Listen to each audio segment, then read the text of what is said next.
Fast times देख रहे हैं आप। मैं हूं आपके साथ पलक शर्मा। वक्त हो गया उत्तर प्रदेश उत्तराखंड की बड़ी खबरों का, तो आइए रुक करते हैं प्रमुख खबरों की ओर, जहां पहली खबर उन्नाव से है। उन्नाव में दबंग युवकों का कहर जारी है। शराब के नशे में बीच सड़क पर जमकर किया तांडव। जनता बिरयानी वाले को हुई मामूली कहासुनी, इसके बाद युवकों ने मिलकर जमकर मारपीट, लोहे के स्टूल से किया वार। ठेले की बिरयानी और साथ ही तरवा फेंका है। पूरी घटना का लाइव वीडियो हुआ वायरल। वीडियो वायरल होने के बाद जांच पड़ताल में जुटी पुलिस। सदर कोतवाली क्षेत्र के कानपुर टेम्पो स्टैंड का पूरा मामला।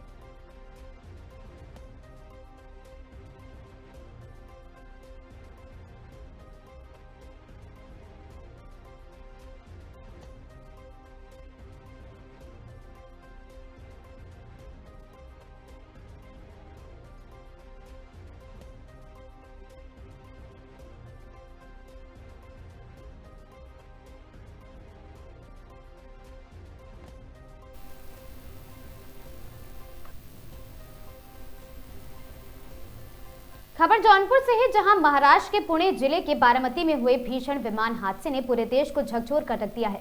इस दुर्घटना में महाराष्ट्र के उप मुख्यमंत्री अजित पवार 66 वर्षीय सहित विमान में सवार सभी 5 लोगों की मौत हो गई। हादसा उस समय हुआ जब एनसीपी नेता अजित पवार और साथ ही अन्य यात्री बारामती एयरपोर्ट के रनवे के पास क्रैश लैंडिंग के दौरान विमान में दुर्घटनाग्रस्त हो गए। और साथ ही उनके परिजनों के अनुसार पिंकी के चाचा शिव कुमार माली 4 भाइयों में सबसे बड़े हैं। आपको बता दें, इस दुर्घटना में उत्तर प्रदेश के जौनपुर जिले की पिंकी माली भी शामिल थी।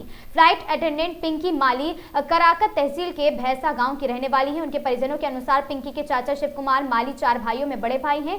परिवार के मुखिया बाबूराम का पिछले वर्ष निधन हो गया था। पिंकी की शादी हो चुकी थी और पूरा परिवार मुंबई में ही निवास करता था। अपना दल एस के राष्ट्रीय सचिव पप्पू माली ने बताया कि पिंकी माली के पिता शिव कुमार माली राष्ट्रवादी पार्टी के वरिष्ठ नेता। उन्होंने बताया कि पिंकी से जुलाई में मुंबई मुलाकात हुई थी। दुखद हादसे की खबर मिलते ही पूरे समुदाय में शोक की लहर दौड़ गई है। और मामले की जानकारी देते हुए चाचा चंद्रभूषण माली ने बताया कि पिंकी माली काफी होनहार बच्ची थी और अभी 2 महीने पहले घर पर आई थी। हालांकि चाचा ने बताया कि पिंकी माली का शिक्षा दीक्षा मुंबई में ही रहा है। पिंकी की शादी 4 साल पहले मुंबई में ही हो गई थी, जिसमें घर वाले शारिक नहीं हुए थे। वहीं पिंकी की दादी मनराज जी ने देवी के आंखों से आंसू टपक रहे थे और कहा कि पिंकी काफी सरल स्वभाव की थी, वह लाडली बच्ची थी।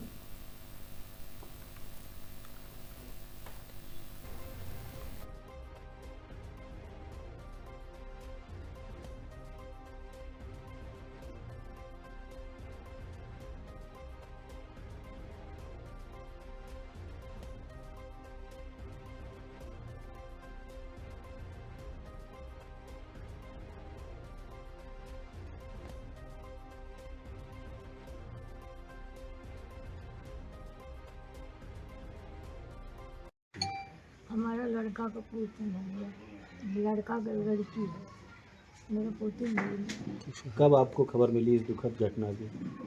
हम मंडी पर अली और वहाँ हमके करीब 9:30 बजे खबर मिली। क्या सूचना मिली आपको? यही मिली कि उनका जहाजी में जो लड़की काम करती थी, कोई हमको बताया ये खत्म हो गई। तो कैसे खत्म यहाँ से कब गई थी? यहाँ से 2 महीना पहले। कब गई थी माता जी? आपके बेटे से बात हुई क्या अभी आज? हुई है।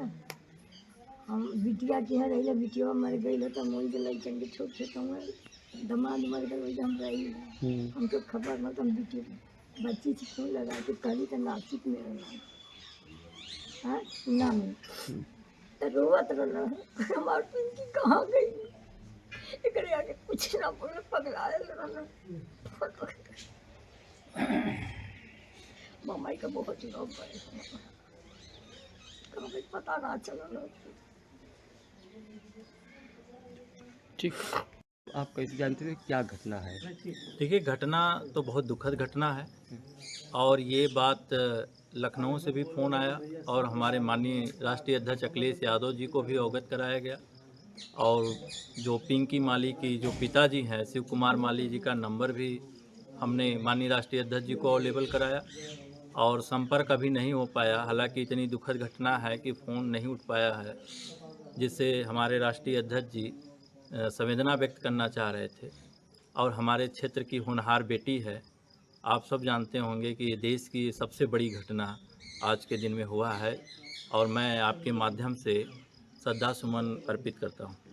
क्या घटना हुई थी, क्या पता है कि घटना कैसे क्या हुई? देखिए, पता तो चला हमें 10:30 बजे की हमारी क्षेत्र की भैंसा गांव की ये बेटी पिंकी माली एयर होस्टेस थी और जैसे ही सूचना मिला तो हम लोग बड़े आहत हुए और कि हमारे क्षेत्र की घटना है। और पार्टी के तमाम पदाधिकारी के साथ माननीय राष्ट्रीय अध्यक्ष जी ने भी निर्देश दिया कि आप परिजन के साथ दुख बधाने के लिए उनके परिवार के साथ जाएं और उनसे हमारी बात कराएं। तो हालांकि अभी बात नहीं हुई है। ये पिंकी आपकी क्या लगती थी? मेरे भाई की लड़की है, तो मेरी लड़की ही हुई। तो कैसे क्या हुआ? अभी कुछ बातचीत हुआ कि कैसे क्या हुआ था? भाई हमको पता था कि वो जो है कि प्लेन में काम करती है, लेकिन जब ये घटना हुआ तो मुझे 10 साढ़े 10 बजे के समय मालूम हुआ कि ऐसा ऐसा हुआ है। तो मैंने फ़ोन लगाया भाभी को, उनकी मम्मी को, तो उन्होंने बस इतना ही बोला कि पिंकी मेरी खो गई। इसके बाद तो फिर कोनो जुबान ही नहीं है, क्या क्या शब्द बेहतर है। फिर न्यूज़ में देखने लगे तो वही सब दिख रहा था। किसके साथ रहती थी पिंकी? हम ही लोग के साथ नहीं, रहती पिंकी थी। वहाँ पर जहाँ रहती थी, माता पिता के साथ में ही रहती थी ना, अपने नहीं आदमी के पिंकी साथ कहाँ रहती है। काम करती कहाँ? सांता क्रूज कलीना में, अच्छा जो एयरपोर्ट है अच्छा। वहाँ पर। ये जो है एयर होस्टेस का पहले काम करती है। हाँ, जो प्लेन में रहते हैं एयर होस्टेस लोग, हाँ, वो तो आप लोग जानते ही हैं। हाँ, और ये अजीत दादा जो है, उनका ये प्राइवेट जेट था, उसी पे 5 लोगों का ये जो स्टाफ था, उसी में ये एक मेंबर थी, काम कर रही थी। लेकिन अब घटना के समय ये भी उसी में थी। अब दुर्घटना हो गई तो अब क्या करें उसके लिए। क्या पिंकी का रहन सहन यहाँ कैसे था? बहुत अच्छा था, बहुत अच्छा था, बहुत ही अच्छा। सीता जैसे मेरी लड़की थी, स्वभाव की भी बहुत ठीक थी, लेकिन अब कुछ कहते अभी नहीं बन रहा है। घर कब आई थी और कब गई यहाँ से? यही 2-2.5 महीने पहले आई थी। उस वक्त चिरंजीवी एक्टर जो हैं तमिलनाडु के आए हुए थे, उनको रिसीव करना था, तो वो आधे घंटे में चल गए प्लेन में। पिंकी की शिक्षा दीक्षा कहाँ रही? बॉम्बे में ही, अच्छा उसकी पैदाइश भी बॉम्बे का है। अच्छा। यहाँ का आती थी जरूर पहले? हाँ, यहाँ पे उसका तो हक हिस्सा है ना पिताजी का, उसका भी एक घर है यहाँ पर। 2 महीने 3 महीने जैसे मतलब समय मिल जाए वैसे आना जाना लगा रहता है। लगती थी मेरी भतीजी है। भतीजी। कितने भाई हैं आप लोग? लड़की है। अच्छा अच्छा। हम लोग 4 भाई थे, एक भाई जो एक्सपायर हो गया। अभी इस समय फिलहाल हम लोग 3 भाई हैं। 3 भाई। कौन से नंबर भाई की बेटी है? दूसरे नंबर की, मैं बड़ा हूँ, वो छोटा है। कब से वो लोग बम्बई रह रहे हैं और आप हम लोग तक जन्म ही वही हो गया है। मुंबई में? कब ये जानकारी आप लोगों को लगी? और देखिए, हम तो बाहर थे, जब घर पे आए तो मुझे 10:30 बजे पता लगा कि ऐसा ऐसा हो गया। हमने अपने भाई को कॉल किया, लेकिन मैं जानता था कि वो इस समय डिस्टर्ब है, तो अपना कॉल तो उठाएंगे नहीं। फिर उनकी मिसेज ने भी हमारा कॉल नहीं उठाया, तो हम समझ गए कि घटना ज़्यादा हो गई है, इसके लिए उन्होंने कॉल नहीं उठाया है, आउट ऑफ द होंगे। तो मुझे तो 10:30 बजे खबर लगा। तो कुछ बताया कि नहीं, कैसे क्या हुआ? नहीं, ये तो मुझे नहीं बताया। तो मैं 10:30 बजे बाद इतना ही बोले दूसरे ने, मेरे फ्रेंड ने, कि तुम इसको न्यूज़ में देखो। तो वही न्यूज़ में अपने मोबाइल में देखने लगे तो मालूम पड़ा कि ऐसा ऐसा घटना हो गया। पिंकी यहाँ से कब गई थी और कब आई थी यहाँ पर? यहाँ आई थी 2 महीने 2.5 महीना पहले। आधा घंटा हम सब परिवारों से मिल के उसे जाना था, किसी को संग में आई थी, उन्हीं को अटेंड करना था, इसके लिए फ़िलहाल वो चली गई। उसका शिक्षा दीक्षा कहाँ रहा? यहीं जो नहीं, उसका शिक्षा दीक्षा सब बम्बई में हुआ है। पिंकी यहाँ गांव में कम रहेगी?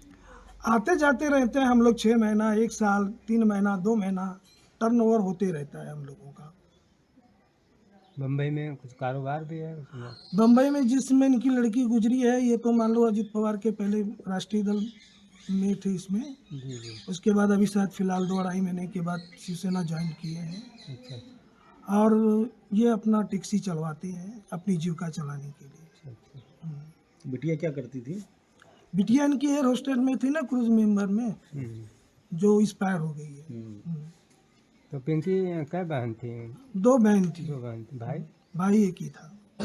कौन से नंबर की पिंकी है ये? दूसरे नंबर। भाई बहन में? 2 बहनें बड़ी हैं, इसमें छोटा जो है तो भाई है। क्या नाम है आपका? आपका नाम? चंद्रभूषण माली।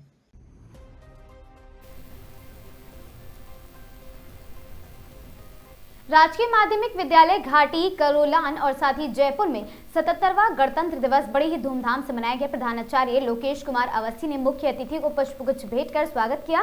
कार्यक्रम की शुरुआत मुख्य अतिथि किशन लाल मीणा के कर कमलों से राष्ट्रीय ध्वज फहराकर की गई। राष्ट्रगान के उपरांत कक्षा 1 व 12 के विद्यार्थियों के द्वारा मार्च पास्ट किया गया, जिसके द्वारा विद्यार्थियों ने कदम ताल मिलाते हुए मंच व तिरंगे को सलामी दी है। विद्यालय संगीत वर्ग के हम सब भारतीय हैं गीत के माध्यम से संपूर्ण वातावरण देशभक्तिमय में हो गया और कक्षा 11 के विद्यार्थियों ने देशभक्ति गीतों पर मनमोहक नृत्य प्रस्तुत करके सबको झूमने पर मजबूर कर दिया। मंच संचालन विकास कुमार तथा टीना मौर्य द्वारा किया गया।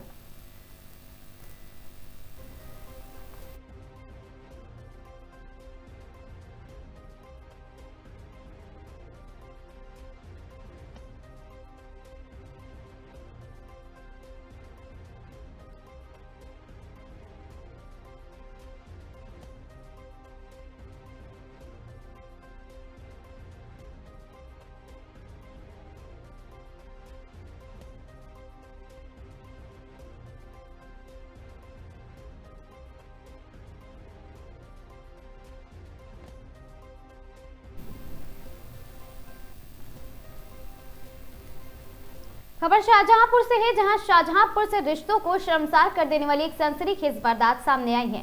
यहां एक कलयुगी पत्नी पर अपने प्रेमी के साथ मिलकर पति की बेरहमी से हत्या करने का आरोप लगा है। आपको बता दें कि आरोप है कि पत्नी ने अपने ही भांजे से अवैध संबंध थे, जिसके बाद पति विरोध कर रहा था। इसी बात से नाराज होकर पति का गला रेत दिया गया है। घटना शाहजहांपुर के थाना पुवाया क्षेत्र के भटपुरा चंदू गांव में उस वक्त की सनसनी फैल गई जब सुबह एक युवक की खून से लथपथ लाश चारपाई पर पड़ी मिली थी। बलराम की धारदार हथियार से गला रेत कर हत्या कर दी गई। मृतक के भाई राजू ने पुलिस को दी गई तहरीर में गंभीर आरोप लगाए हैं। आरोप है कि इसी रंजिश के चलते पत्नी पूजा ने अपने प्रेमी आदेश और साथ ही उसके 2 अन्य साथियों के साथ मिलकर बलराम को चायपार पर दबोचकर उसकी गला रेत कर निर्मम हत्या कर दी है।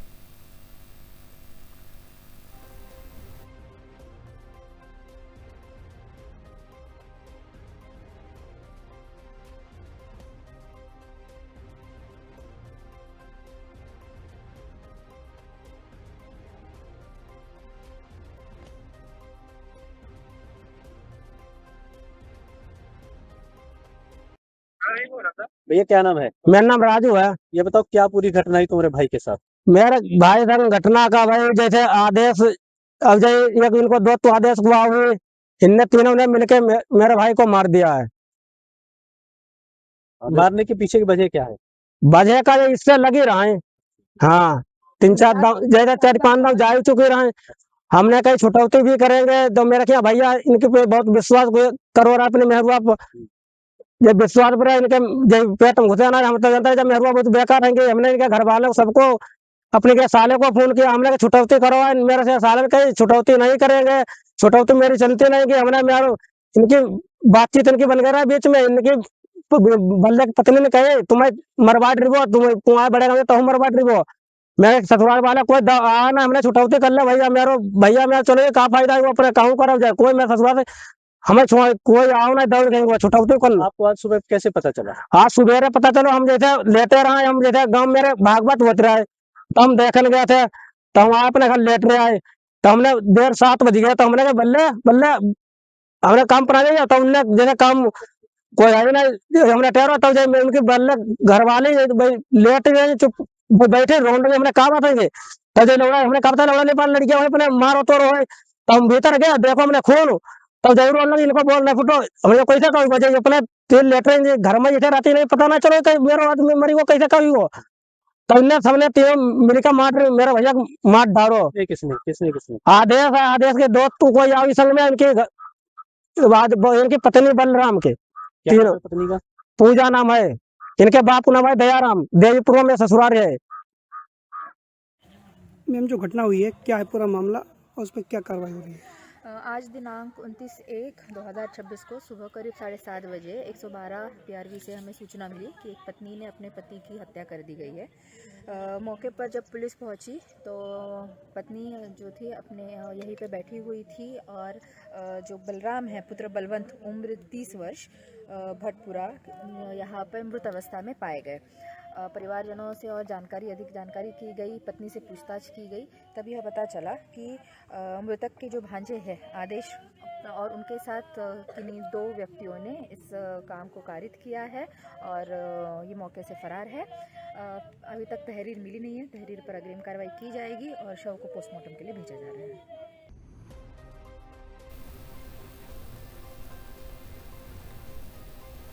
खबर उन्नाव से है, जहां उन्नाव में युवक की संदिग्ध हालत में मौत हो गई है। प्रेम प्रसंग, धमकी और पैसों की मांग से परेशान था मृतक ललित कश्यप 23 वर्षीय निवासी अकरमपुर परिवार का इकलौता बेटा है। घर के कमरे में फांसी से लटकता मिला युवक का शव, परिजनों ने लगाया आरोप। युवती के पिता ने थाने में बंद कराकर की मानसिक प्रताड़ना, लगातार डर और दबाव में टूटकर युवक ने फांसी लगाई है।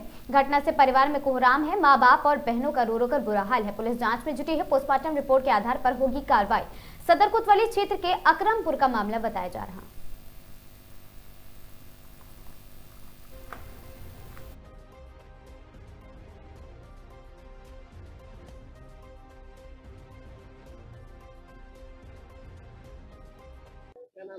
शशिकांत। मैं मामा हूँ उनका बड़ा। मौत सर इसे ऐसे हुई कि परसों मंगल वाले दिन हमारे भांजे को उठा करके ले गए घर से जबरदस्ती, और हमारे भानोई और मेरी बहन को फोन भी नहीं किया और जा करके उसको ले गए। एक दिन गायब रखा, फिर उसको कोतवाली में लाए, बंद करा दिया। बंद करा करके यहाँ कोतवाली में 25,000 रुपया भी लिया गया सर। तब हमारे बहनी और भानोई मेरे भांजे को छोड़ा गया। उसके बाद में जब ये लोग घर जा रहे थे, रास्ते में फिर वो लोग मिल करके मेरे भांजे को बहुत मारा, मेरे बहनी भानोई को भी मारा। फिर उसके बाद में 12 लाख रुपए की डिमांड किया। कहने लगे तुमको रहने नहीं देंगे, इस दुनिया में तुमको रहने नहीं देंगे, कहीं भी जाओगे। तो वहां पर फिर ये लोग जा करके घर गए। उसके बाद में लड़का रात में फांसी लगा लिया। उसमें हम तो जानता नहीं हूँ, उनके और बाकी 10-5 लोग अज्ञात में थे। और रमेश उसका जो था बाप लड़की का, और उसी का नाम मान लो हमने तो देखा भी नहीं है, कौन है कौन नहीं। समझौता कोतवाली में क्या हुआ था? समझौता ये हुआ था कि अब किसी से कोई मतलब। क्या नाम है आपका? शिवपति। कौन है लड़का में से कौन था? हमारे बेटा रहे। कैसे मौत हुई उनकी? इसकी फांसी लगाने से मौत हुई। क्या कारण रहा? कारण इस लड़की का था कि अपना गायब कर दिया हमारे लड़के को। से कह रहे थे 12 लाख रुपया दो, यहाँ से उठा ले गए और उसको मारा पीटा। 12 लाख रुपया मांग रहे थे। उसके बाद हमारा लड़का गम के मारे आकर के फांसी लगा लिया। चौकी से लेके गई कल कोतवाली से छुटा करके।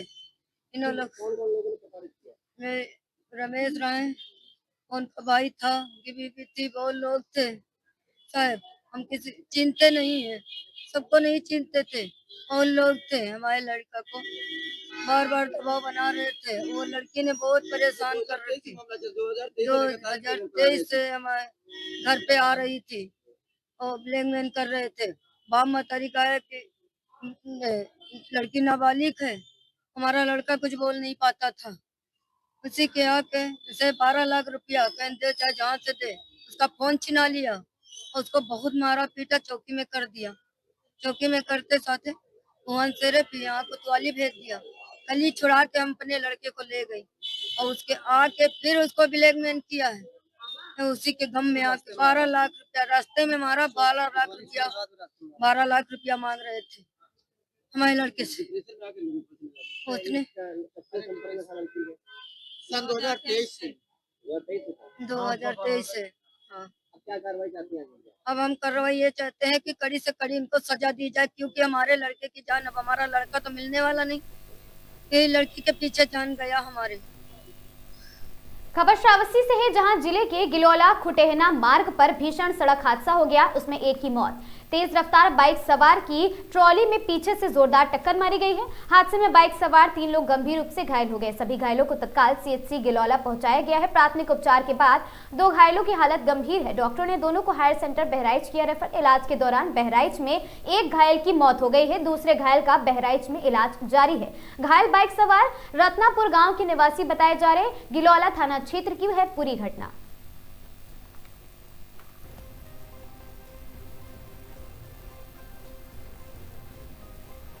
खबर पाली हरदोई से है, जहां पाली थाना क्षेत्र के कस्बा पाली स्थित मोहल्ला भगवंतपुर में उस समय सनसनी फैल गई जब एक युवक का शव मोहल्ले में ही आम के पेड़ से लटका हुआ मिला था। मृतक की पहचान 19 वर्षीय रविकांत उर्फ अर्बन पुत्र महेंद्र निवासी भगवंतपुर के रूप में की गई है। घटना की पूरी सूचना मिलते ही मृतक के परिजन मौके पर पहुंचे और भाई प्रशांत व पिता महेंद्र ने पड़ोस के ही कुछ व्यक्तियों पर रविकांत की हत्या का आपको बता दें शव पेड़ से लटकने का गंभीर आरोप लगाया है। परिजनों का कहना है कि आत्महत्या नहीं बल्कि एक सोची समझी हत्या है। इस संबंध में थाना प्रभारी सोमपाल मंगवा ने बताया कि मामले की गहन जांच की जा रही है। पोस्टमार्टम रिपोर्ट आने के बाद तथ्यों के आधार पर आगे की कार्रवाई की जाएगी। और साथ ही घटना के बाद से मोहल्ले में दहशत और आक्रोश का माहौल पैदा हो गया और साथ ही लोग तरह तरह की चर्चाएं कर रहे हैं। वहीं परिजन दोषियों के खिलाफ सख्त कार्रवाई की मांग पर अड़े हुए हैं।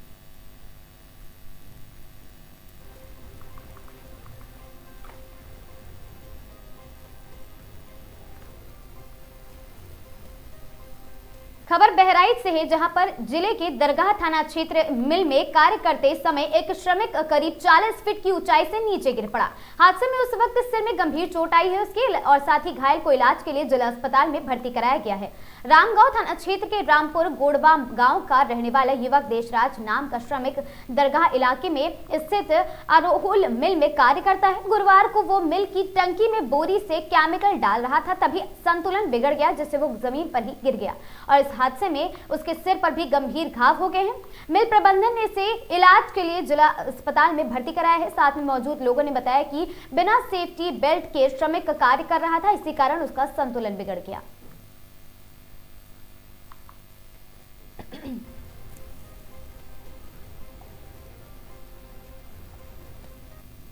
वाराणसी के महात्मा गांधी काशी विद्यापीठ विश्वविद्यालय में छात्रों का भारी विरोध देखने को मिला है। यूजीसी के विरोध में छात्र विश्वविद्यालय कैंपस की लगातार बंद कर रहे हैं और उनका कहना है कि जब तक यह कानून वापस नहीं होता तब तक हम पठन के कार्य जो हो रहे हैं उनको नहीं होने देंगे। और साथ ही छात्रों ने प्रदर्शन को देखते हुए विश्वविद्यालय कैंपस में भारी सुरक्षा बल भी तैनाती की गई। विश्वविद्यालय कैंपस में यूजीसी रोक बैल काला कानून वापस लो के जैसे नारे लगाए गए।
बदायूं की उझानी कोतवाली क्षेत्र के दिल्ली रोड स्थित सीलबंद मैथा फैक्ट्री में 13 जनवरी को 3 गार्डों की मौत हो गई है, जिसमें से एक गार्ड बैंक की तरफ से नियुक्त किया गया था, जो कि बैंक को बंद फैक्ट्री की निगरानी की वीडियो बैंक अधिकारियों को रोजाना देता था। वहीं 2 अन्य गार्ड फैक्ट्री में फैक्ट्री मालिक ने लगाए थे और साथ ही इन तीनों की मौत हो गई थी। मृतकों के परिजनों शुरुआती सवाल उठाए थे और इस मामले में जांच अधिकारी द्वारा अतिभिक और साथ ही अभी तक कोई भी परिजनों से ना तो संपर्क किया गया और ना ही उनका बयान लिए हैं।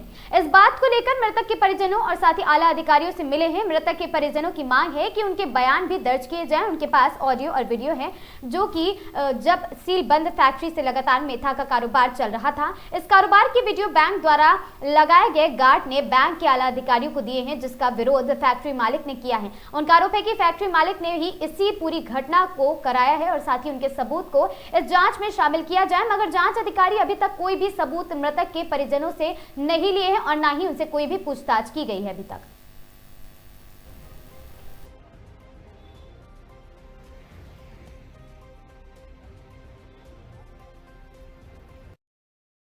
आज आप एसएससी ऑफिस आए हो मिलने के लिए, क्या है पूरा मामला? मामला क्या, हमारे जो बच्चे मारे गए मैथा प्लांट में उद्यानी, आज तक ना विवेचना हुई, ना किसी अधिकारी ने सुना, ना हमारे बयान दिए। इसलिए हम जो है मिलके आए हैं। क्या आश्वासन दिया गया आपको? तो ये कहा कि आपका मोटर स्थिति जो है इंक्वायरी करेंगे। हमने कहा मांगा थी स्थिति को, क्यों मांग रहे हैं आप? ईमानदार है, पूरा क्षेत्र जिला कह रहा है, इसलिए हमने हमारे विवेचना यहाँ होना चाहिए। तो आप क्या चाहते हैं? चाहते क्या, न्याय चाहते हैं और क्या चाहते हैं बताइए साहब। क्या बात थी? कोई माल निकालना था है? अरे भाई, हमारा लड़का जो था सिक्योरिटी में था और बैंक की तरफ से था, तो उसका काम था वीडियो बनाए हमारे पास डालो, और ये फैक्ट्री वाले माल निकालते थे। 4-5 महीने से ये चल रहा था। इसकी वजह से हमारे लड़का मारा गया, मरवा दिया। और जोगिंदर था, उसको बुलाया। मेरा लड़का बीरवान था, बैंक की तरफ सिक्योरिटी की तरफ से था, उसका काम था वीडियो बनाए बरेली डालना। और विवेक जो था वो भी गार्ड था, वो SIS से था। इसलिए तीनों रिश्तेदार आपस में, इसलिए उन्होंने मरवा दिए गोयल ने मिल करके। अच्छा, इसमें दोषी कौन है? दोषी मालिक है, गोयल है। क्या मामला है जो मेथा प्लांट पे 3 लोग खत्म हुए थे, तो आज सभी लोग कप्तान साहब के यहाँ मिलने आए हैं, तो क्या है पूरा मामला? सर, मामला ये है कि मेथा प्लांट जो कि कुआं सिंहपुर उझानी पे स्थित है, उसमें कुछ दिन पहले अग्निकांड हुआ था। उस अग्निकांड के बाद कुछ विवाद था बैंक का और फैक्ट्री मालिकों का किसी बात को लेकर। उस कारण से फैक्ट्री सील कर दी गई थी और ये कहा गया था उस फैक्ट्री में सामान है, रातों को निकालेगा, नहीं प्रवेश किया करेगा। तो जो 3 लोग मरे हैं, उनसे 2 लोग विवेक और वीरभानु और भानु, ये SIS और सेंट्रस सिक्योरिटी सर्विस की तरफ से, बैंक की तरफ से अपॉइंटेड थे कि कोई माल ना निकाले और ना कोई ले जाए। उस माल को निकालते हुए का वीडियो वीरभानु ने बनाया और डाला। विवेक को जानकारी थी, जोगिंदर को जानकारी थी। जोगिंदर को बुलाया गया था कि इन किसी को रोको, इस कारणवश वो वीडियो रिलीज ना हो जाए। इस कारणवश उन लोगों की अगले दिन ही हत्या कर दी गई और ये दिखा दिया गया 2 मुठे मारा गया। आखिर कारण क्या है कि जब तक पोस्टमार्टम रिपोर्ट तैयार नहीं हुई थी, तब तक वहां पे आला अधिकारी ये कैसे कह रहे थे कि उनकी मृत्यु 2 घटना हुई थी, जबकि उस कमरे के अंदर कोई भी ऐसा उपकरण नहीं पाया गया था जिससे 2 मुठे। उनकी जीप कटी हुई पाई गई है, जीप जो कि ये नोट करती है कि पोस्टमार्टम से पहले ही सब कुछ तैयार कर दिया गया था। आखिर वो वीडियो जो कि व्हाट्सएप ग्रुप पर जारी किया गया था, उसका प्राप्त पाठ क्यों बनाया गया है? वो यानी इंचार्ज और वहां के विवेचक इस मामले में ध्यान नहीं दे रहे हैं। इसलिए हम सभी लोग, क्योंकि अभी कुछ दिनों पहले शासन की ओर से माननीय श्री उपाध्याय जी को समझ किया गया है उनकी ईमानदारी के लिए, उनकी प्रतिष्ठा के लिए, उनके कर्तव्य प्रदान के लिए। इसलिए हम लोग चाहते हैं सब चीज हमसे हटकर उनको दे दी जाए और उनसे काम कराया जाए। अच्छा, ये पोस्टमार्टम रिपोर्ट में जो है दम घुटने से मौत हुई है और अधिकारी भी इस चीज को बोल रहे हैं। अधिकारी, यही बात मैं कहना चाहता हूँ, अधिकारी पोस्टमार्टम होने से पहले कैसे बोल रहे थे? जब तक PM नहीं हुआ था, जब तक PM नहीं हुआ है उससे पहले अधिकारी ने कैसे कह दिया? इसका मतलब ये है जो गोयल साहब हैं, क्योंकि वो बहुत ग्रहण व्यक्ति हैं, सत्ता पहुंच व्यक्ति हैं, आज तक दबिश भी नहीं पड़ी उनके। 31 का मत में लिखा गया, आज तक दबिश भी नहीं पड़ी, मतलब ऐसे घूम रहा है आज तक वो।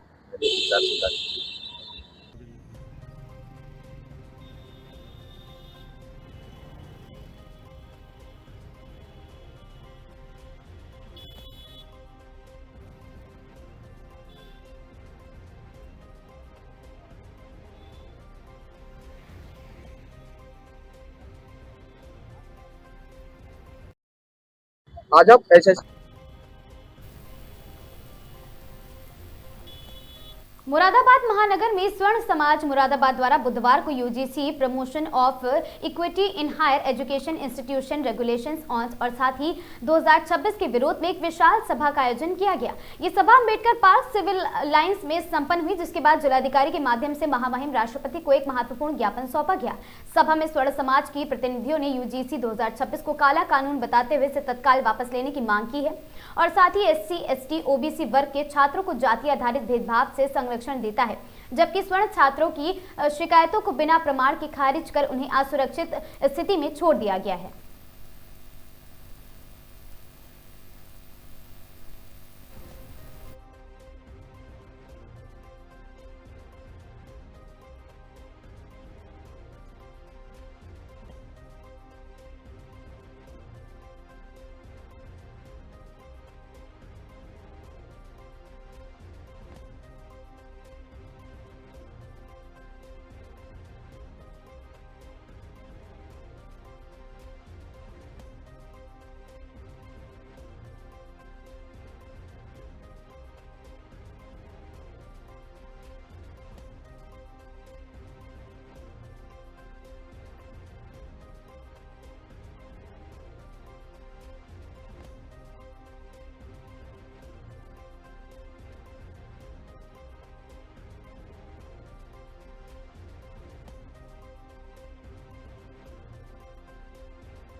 कानून को बदलो,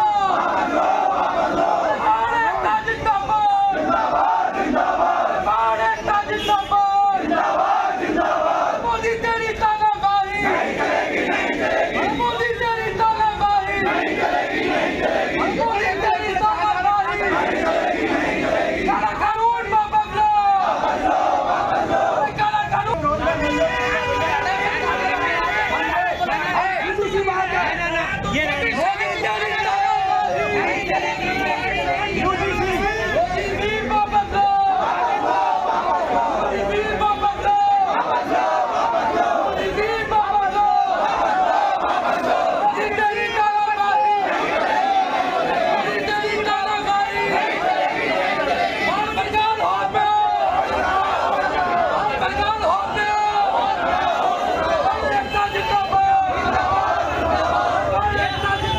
और क्या विरोध प्रदर्शन किया जा रहा है आपके द्वारा? सौरभ सिंह है और हम सामान्य जाति के लोग हैं। यूजीसी 2026 के जो काले कानून हैं, काले नियम हैं जो थोपे गए हैं भारत सरकार के द्वारा, यूजीसी के द्वारा, हम उसके विरोध में एक शांतिपूर्ण तरीके से यहाँ पर अम्बेडकर पार्क में सिविल लाइंस मुरादाबाद में विरोध प्रदर्शन कर रहे हैं, जिसमें सामान्य जाति के सभी लोग यहाँ मौजूद हैं। क्या मांगे हैं आपकी? हमारी मांगे ये हैं कि भारत सरकार के द्वारा जो ये नियम बनाए गए हैं कि यूनिवर्सिटी और जो बड़े संस्थान हैं शिक्षा के, उसमें क्या है, व्यक्ति विशेष को लेके, एक जाति धर्म को लेके, अगर OBC, SC, ST एक्ट के किसी भी छात्र ने सामान्य जाति के किसी भी छात्र के ऊपर ये विरोध कर दिया, ये लगा दिया, आरोप लगा दिया कि इन्होंने हमारे साथ जातिवादी शब्दों का प्रयोग किया, हमारे साथ गलत व्यवहार किया, तो बिना किसी जांच प्रक्रिया के सवर्ण सामान्य जाति के छात्र के ऊपर कार्रवाई हो जाएगी और कोई भी किसी भी तरीके से उसको अपने बात पता लगाने को किसने आरोप लगाया वो भी हमें पता नहीं चल पाएगा। ये ऐसे नियम बनाए हैं भारत सरकार ने। यूजीसी किसको ज्ञापन दिया जाएगा आज आपके माध्यम? किसको ज्ञापन देंगे आज? हम लोग DM साहब के माध्यम से राष्ट्रपति जी को, प्रधानमंत्री जी को, मुख्यमंत्री जी को, यूजीसी को, आयोग को, सभी को हम लोग पहले PUGC को लेकर काफी ज्ञापन दिए गए हैं, लेकिन उस पर अभी तक कोई कार्रवाई नहीं हुई है, तो उस पर आप ये करेंगे। अगर नहीं करेंगे तो एक बात ध्यान रखे, सरकार, राजनीतिक दल सामान्य जाति सरकार को बना सकती है तो गिरा भी सकती है। जय श्री राम। जय।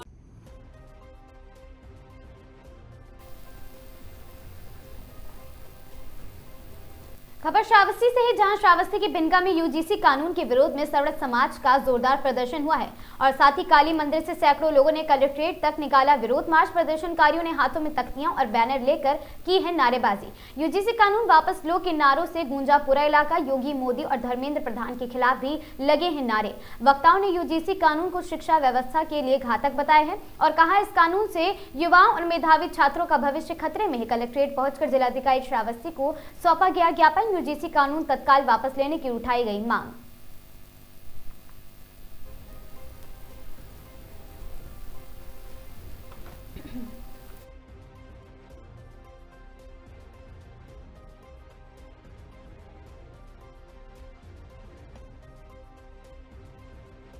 पूरा मामला देखिए, केंद्र सरकार ने यूजीसी के माध्यम से जिस प्रकार से संशोधन करके और जो है सवर्ण छात्रों के विरुद्ध एक जो है आर्टिकल पास किया है, हम लोग उस आर्टिकल के विरोध में अधिवक्ता संघ आज हमारा स्ट्राइक करके और सवर्ण समाज के अन्य लोग सभी लोग एक तरीके से हम लोग जो है यहाँ ज्ञापन देने आए हैं। अपना विरोध प्रदर्शन यहाँ विरोध प्रदर्शन जो है दर्शाने आए हैं। ये यूजीसी के द्वारा जिस प्रकार से हमारे सवर्ण छात्रों के विरुद्ध षड्यंत्र करके और एक आर्टिकल पास किया गया कि जो है जिसमें एक व्यवस्था बनाई गई कि उनके विरुद्ध कोई भी झूठी शिकायत अगर कर दी जाएगी तो उनके खिलाफ इंक्वायरी सेटअप हो जाएगी। और इंक्वायरी करने वाले लोग कौन होंगे? जो लोग शिकायत करने वाले होंगे, उनके कम्युनिटी के लोग जो है उसको सुनने वाले होंगे। तो फिर हमारे जनरल के बच्चों को न्याय कैसे मिलेगा? उनकी प्रतिभा को पूरी तरीके से दबाने के लिए सरकार के द्वारा आरक्षण किया गया। -40 लगा करके MD MS बनाने की व्यवस्था बनाई जा रही है। हमारा सवर्ण एक एक बच्चा पूरी मेहनत करके दिन रात मेहनत करके इसके बाद तब उस लेवल पे पहुंचता है। इसके बाद इस प्रकार का षड्यंत्र करके उसकी योग्यता को दबाने के लिए उसको जो है षड्यंत्रकारी उसमें फंसा करके और इसके बाद में ये दमन चक्र चलाया जा रहा है कि जिससे सवर्ण समाज का बच्चा न पढ़ सके और न वो आगे बढ़ सके। हम खुली चेतावनी दे रहे हैं, सरकार को भी बता रहे हैं कि अभी हमारा प्रदर्शन विरोध प्रदर्शन जो है वो इसलिए है कि आप चेत जाओ, आप इस कानून में संशोधन करो। अगर आपको दिक्कत है, आप कैंपस में एक कैंपस में चाहते हैं कि एक कानून की व्यवस्था बने, तो एक कानून पास कीजिए।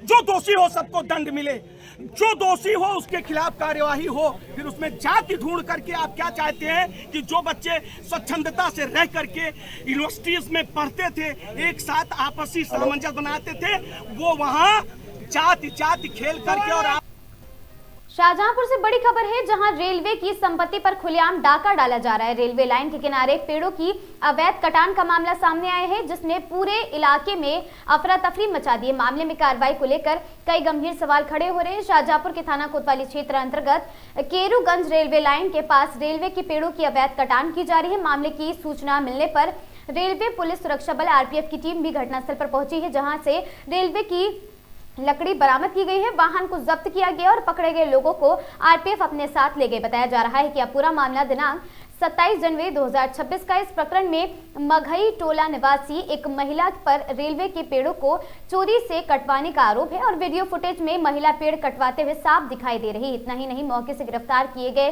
4 लेबरों ने भी पूछताछ में महिला का नाम लिया है, लेकिन इसके बावजूद ना तो महिला को गिरफ्तार किया गया और ना ही उनके खिलाफ कोई कार्रवाई भी की गई। सवाल ये है कि जब वीडियो सबूत मौजूद है और गिरफ्तार लेबर भी नाम ले रहे हैं, तो फिर मुख्य आरोपी पर कार्रवाई क्यों नहीं की जाती है? फिलहाल RPF द्वारा 4 लेबरों को गिरफ्तार कर लिया गया है।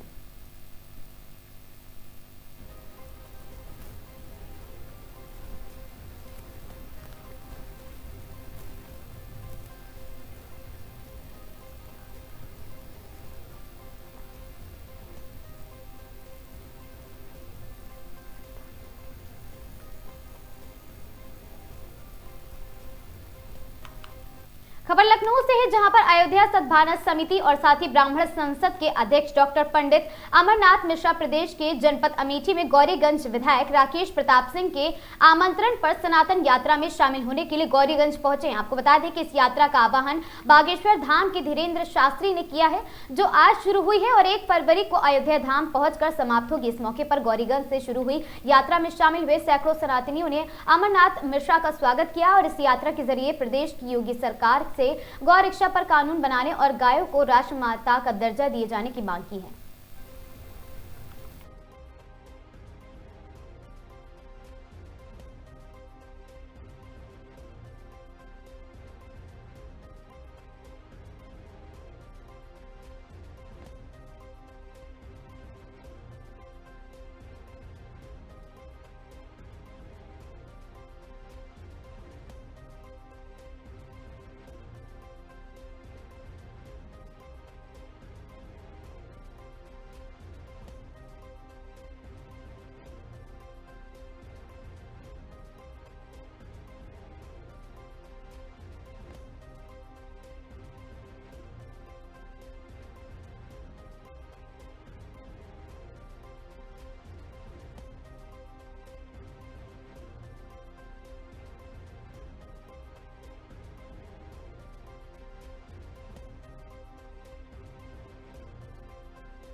नमस्कार, आप देख रहे हैं आगाज टाइम्स। मैं हूं दानिश खान। लखनऊ से गौरीगंज चलकर आए ब्राह्मण संसद अयोध्या सद्भावना समिति के अध्यक्ष डॉक्टर पंडित अमरनाथ मिश्रा जी, जो कि यहां से गौरीगंज से एक सनातन यात्रा निकल ली थी जो कि अयोध्या जाएगी। आइए हम इनसे जानकारी करते हैं। ये लखनऊ से चलकर आए हैं, क्या मुख्य उद्देश्य था और इस यात्रा में कितने लोग शामिल थे और क्या कहना चाहेंगे अपनी तरफ से।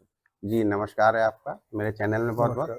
जी आप लखनऊ से चल कर गए हैं, क्या मुख्य उद्देश्य है इस यात्रा का, क्या कहना चाहेंगे।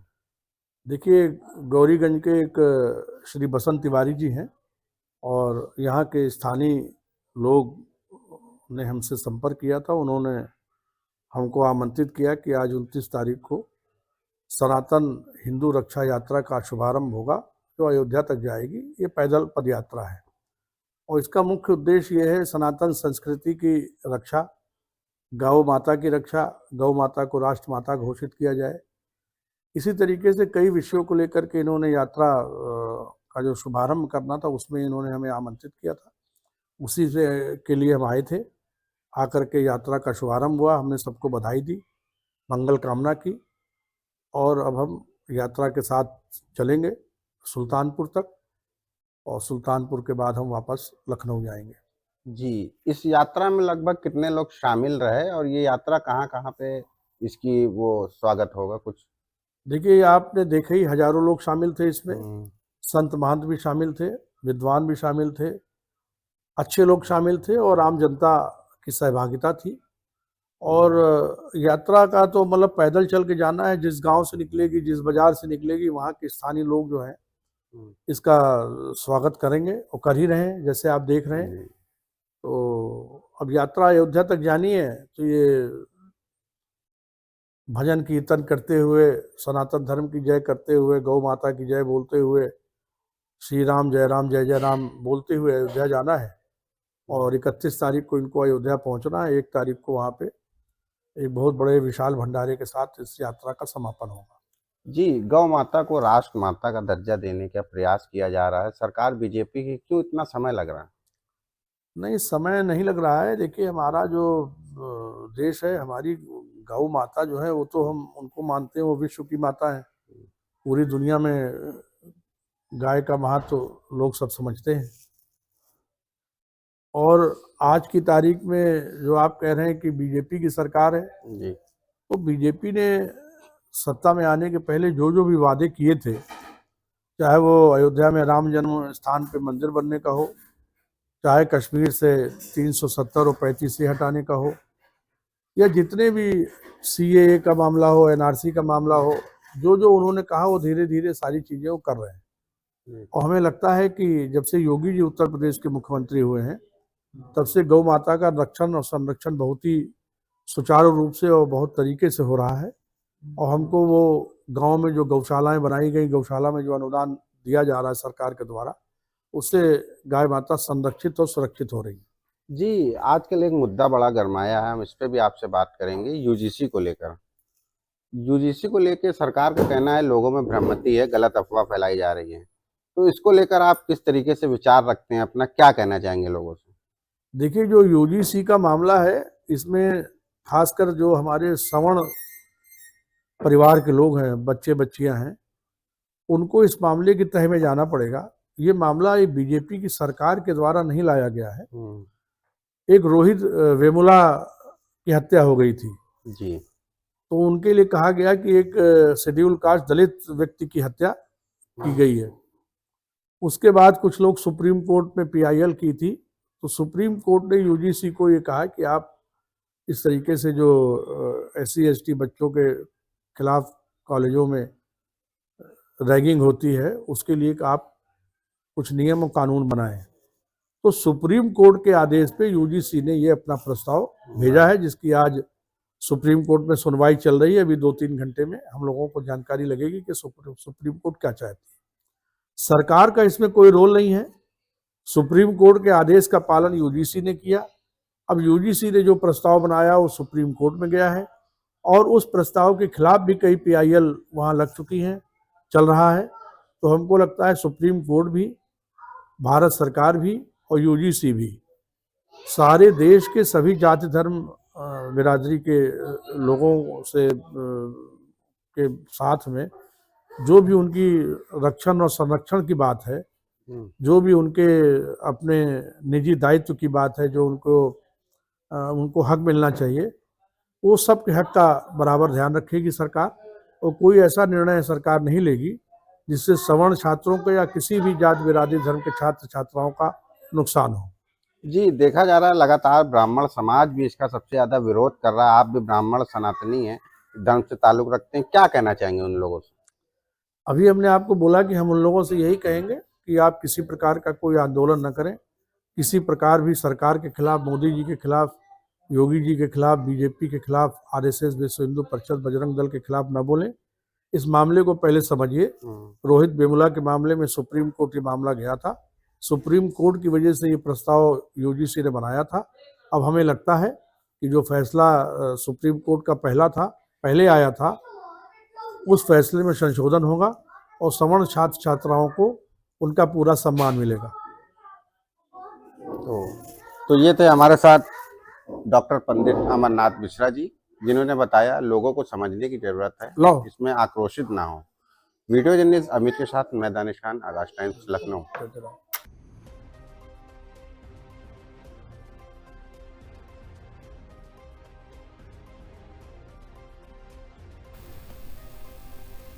मुरलीपुरा रक्तदान शिविर विद्याधर नगर क्षेत्र के मुरलीपुरा स्थित रक्तदान शिविर कार्यक्रम में विशाल यात्रा में रक्तदान हुआ और साथ ही भाई जसवंत जी चौधरी और एवं पूरी टीम द्वारा प्रतिवर्ष कार्यक्रम किया जाता है जिससे किसी का भला होता है। कार्यक्रम में सभी माताएं बहनें पधारे और साथ ही जनसेवक विष्णु प्रताप सिंह द्वारा सभी से मुलाकात भी हुई है और साथ ही रक्तदाताओं को सम्मान एवं हार्दिक शुभकामनाएं भी दी गई हैं। विद्याधर नगर क्षेत्र के बड़ी बहन मंजू शर्मा जी भी, भाई सुमित जी और चंदू जी, चतर सिंह जी, भवानी सिंह जी, विजय शर्मा जी, सभी से मुलाकात हुई है। सभी का हार्दिक सम्मान एवं सदैव विद्याधर नगर की सेवा में है। सभी के लिए लगातार हमारी उपस्थिति है। आपकी सेवा में जनसेवक टीम विष्णु प्रताप सिंह, विद्याधर नगर विधानसभा क्षेत्र, बीजेपी, राजस्थान।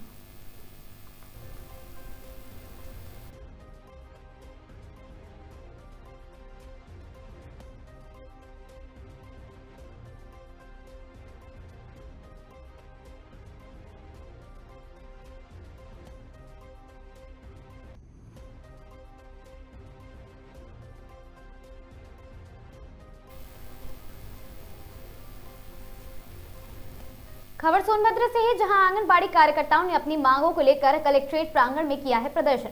आंगनबाड़ी कार्यकर्ताओं को सरकारी कर्मचारी का दर्जा देने और मानदेय में वृद्धि की लंबित मांगों को लेकर प्रदर्शन हुआ है। आरोपी आंगनबाड़ी कार्यकर्तियों और साथी सहायिकाओं की मांगे कई दशकों से लंबित है और भविष्य निधि, पेंशन, ग्रेजुएटी, महंगाई भत्ता और साथ ही सवेतन, मेडिकल अवकाश सहित सभी वैधानिक लाभ दिए जाने की मांग शामिल है। उत्तर प्रदेश में सेवानिवृत्ति की आयु 65 वर्ष करने और साथ ही कोरोना काल में अब तक सेवानिवृत्ति नहीं हुई है। आंगनबाड़ी कार्यकर्ताओं को पेंशन एवं ग्रेजुएटी का लाभ देने की भी मांग की गई। आंगनबाड़ी कार्यकर्तियों और साथ ही सहायकों की दो टूक मांग है कि वह पूरी नहीं हो रही और साथ ही पोषण, टैकर और समस्त ऑनलाइन कार्य भी बंद कर दिए जाएंगे। प्रदेश की समस्त आंगनबाड़ी कार्यकर्ता 8 मार्च 2026 को लखनऊ में कम्बल बंद हड़ताल करने को मजबूर होंगी।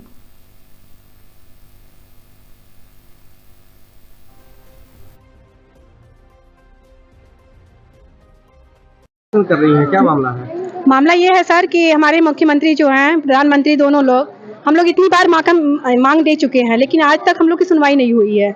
इसलिए हम लोग संयुक्त मोर्चा के बैनर तले, हमारे यहाँ तो जिले में अपना सिर्फ एक ही संगठन है, लेकिन हमारे प्रदेश में जितने भी कार्यकारिणी हैं, जितने भी प्रदेश अध्यक्ष हैं, इस समय 8 लोग एक साथ आ गए हैं। उम्मीद है कि 12 लोग आ गए हैं। आज की डेट में सारे पूरे 75 जिला में हम लोग का आज मांग पत्र जा रहा है मुख्यमंत्री और प्रधानमंत्री के नाम पे। मुख्य मांग है हमारा कि जो गुजरात स्टेट है, गुजरात स्टेट के बराबर हम लोग का मानदेय दिया जाए, 25,000 से कम नहीं है। और जो है कि या तो आंगनबाड़ी का पहले दर्जा दिया जाए और 25,000 से कम हमारा मानदेय तब तक दिया जाए।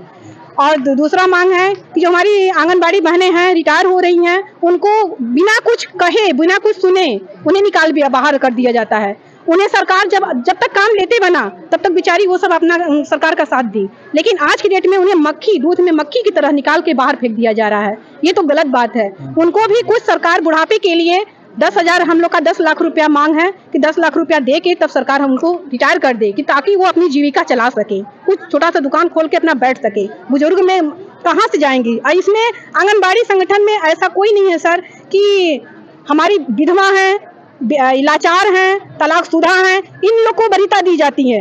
अगर 6,000 रुपया में ये सब बेचारी लाचार नहीं होती तो 6,000 रुपए में कोई आंगनबाड़ी बहनें काम नहीं करती। नहीं हुआ तो आगे आप लोग क्या? मांग नहीं पूरा होता है सर, तो 8 मार्च को हमारे प्रदेश के यहाँ से आह्वान हुआ है कि 8 मार्च को जो महिला सशक्तिकरण कहा गया है, तो महिला सशक्तिकरण में हम लोग लखनऊ के लिए कूच करेंगे और वहीं या तो मुख्यमंत्री साहब के यहाँ या रेलवे स्टेशन, जहाँ भी हमें जगह मिलेगा वहीं पे बैठ के हम लोग धरना देंगे और जो है कि हमारी जो नारी शक्ति है अपना बल को दिखाएंगे 8 मार्च को महिला सशक्तिकरण के रूप में। क्या नाम है आपका? मेरा नाम रेणु सिंह है।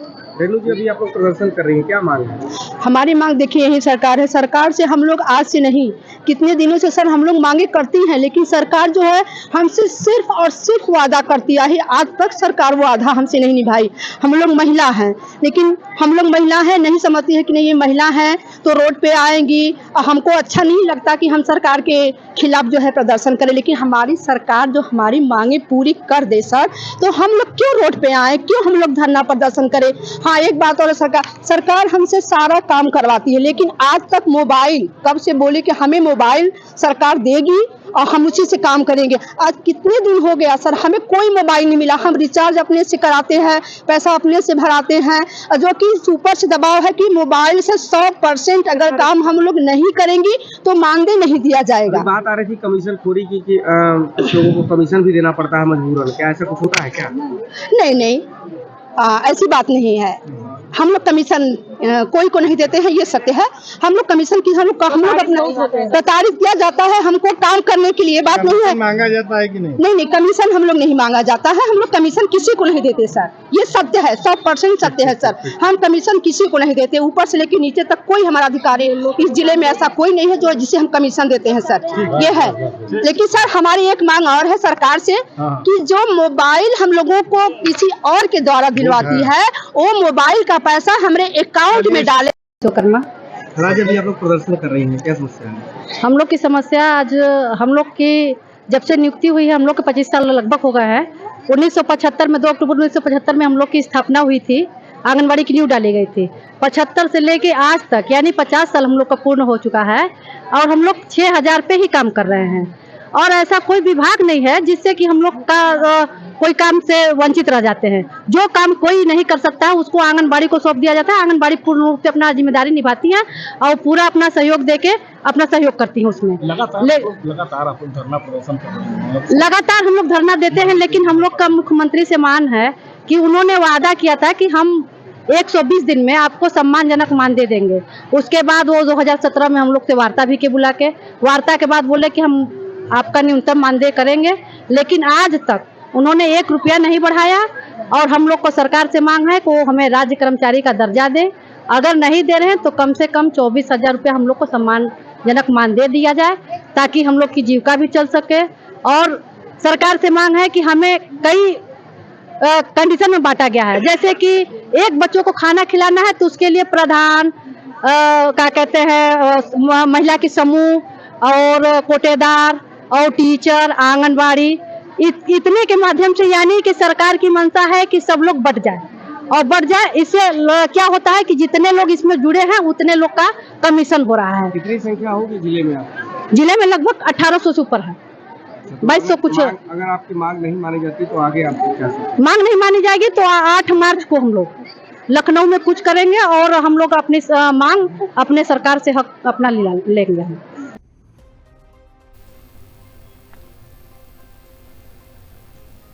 खबर हमीरपुर से है, जहां सड़क सुरक्षा माह के तहत जेके सीमेंट फैक्ट्री में जागरूकता गोष्ठी का आयोजन किया गया। कर्मचारियों को यातायात नियमों के पालन की दिलाई गई शपथ और सुरक्षा यातायात के संदेश के साथ हेलमेट का वितरण भी किया गया है। हेलमेट पाकर कर्मचारियों में छाई खुशी की लहर और साथ ही सड़क सुरक्षा को लेकर जागरूकता बाइक रैली भी निकाली गई है। जेके सीमेंट फैक्ट्री की पहल को सामाजिक जिम्मेदारी का सराहनीय उदाहरण बताया गया।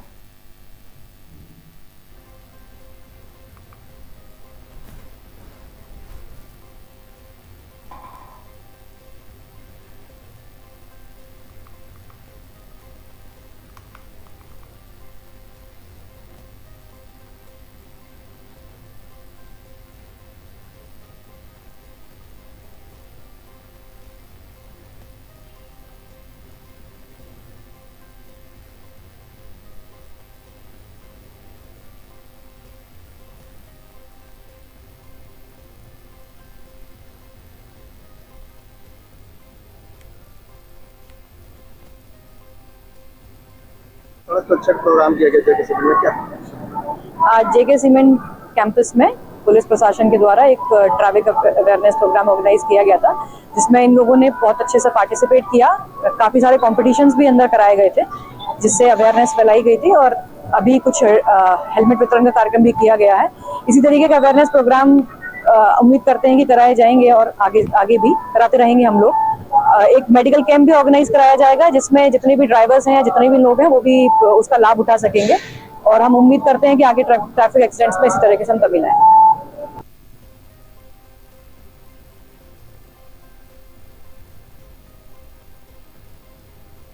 उत्तर प्रदेश की इन खबरों में आज के लिए बस इतना ही। ऐसी खबरों से लगातार जुड़े रहने के लिए बने रहें हमारे साथ और देखते रहें आगाज टाइम्स।